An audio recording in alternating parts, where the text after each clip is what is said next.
महुवाले परिवाराचा स्तुत्य उपक्रम. स्वर्गीय भारत महुवाले यांच्या प्रथम पुण्यस्मरणानिमित्त निराधार वृद्धांसाठी मोफत उपचाराचे आयोजन. बीड प्रतिनिधी. समाजात ज्यांना कोणी सहारा नाही, ज्यांचे या जगात कोणी नातेवाईक उरले नाहीत, अशा निराधारांची सेवा हीच खरी ईश्वर सेवा मानत महुवाले परिवाराच्या वतीने एक आदर्श उपक्रम राबविण्यात आला. स्वर्गीय भारत जानकीराम महुवाले यांच्या प्रथम पुण्यस्मरणानिमित्त शहरातील जिव्हाळा बेघर निवारा केंद्र येथे राहणाऱ्या बेघर व निराधार व्यक्तींसाठी मोफत आरोग्य शिबिराचे आयोजन करण्यात आले होते. या शिबिरात कोणत्याही प्रकारचा आधार नसलेल्या वृद्धांची आणि रुग्णांची विशेष काळजी घेण्यात आली. यामध्ये खालील मोफत सेवा उपचार देण्यात आले.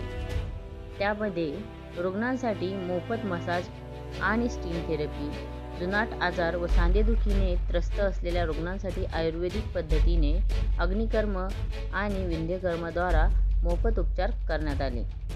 आपल्या जवळच्या व्यक्तींच्या आठवणी जपताना समाजातील दुर्लक्षित आणि निराधार घटकांना मदतीचा हात देणे हीच स्वर्गीय भारत महुवाले यांना खरी श्रद्धांजली, अशी भावना यावेळी आयोजकांनी व्यक्त केली. महुवाले परिवाराच्या या संवेदनशील आणि सामाजिक बांधिलकी जपणाऱ्या उपक्रमाचे बीड शहरातून आणि जिव्हाळा निवारा केंद्रातील सदस्यांकडून मनपूर्वक कौतुक होत आहे. यावेळी मनोरमा भारत महुवाले, राजू भारत महुवाले, डॉक्टर अंबिका संदीप नरवाडे, बालाजी भारत महुवाले, राजू पापालाल बडोदे, सौभाग्यवती चंदाताई राजू महुवाले, अनिकेत राजू बडोदे, सृष्टी राजू महुवाले, अनुष्का राजू बडोदे, श्लोक राजू महुवाले, आरुष बालाजी महुवाले व मिष्टी संदीप अंबिका नलवडे व आदी परिवार उपस्थित होता.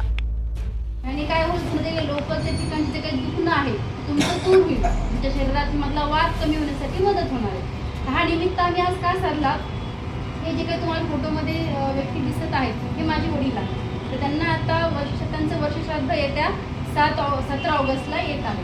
त्यानिमित्ताने आम्ही एक निमित्त साधून तुमच्या सर्वांची अल्पशी सेवा करण्यासाठी आज इथे आम्ही जमलेलो आहोत. तर आम्हाला ही सुवर्णसंधी लाभल्याबद्दल तुम्हा सर्वांचे परिवाराचे मी मनापासून आभार मानते. आणि तुमची जी काही अल्पशी सेवा आज आम्ही करणार आहोत ते आमच्या वडिलांच्या चरणी आम्ही अर्पण करतो. एवढं बोलून आपल्या शिबिराची आपण सुरुवात केली.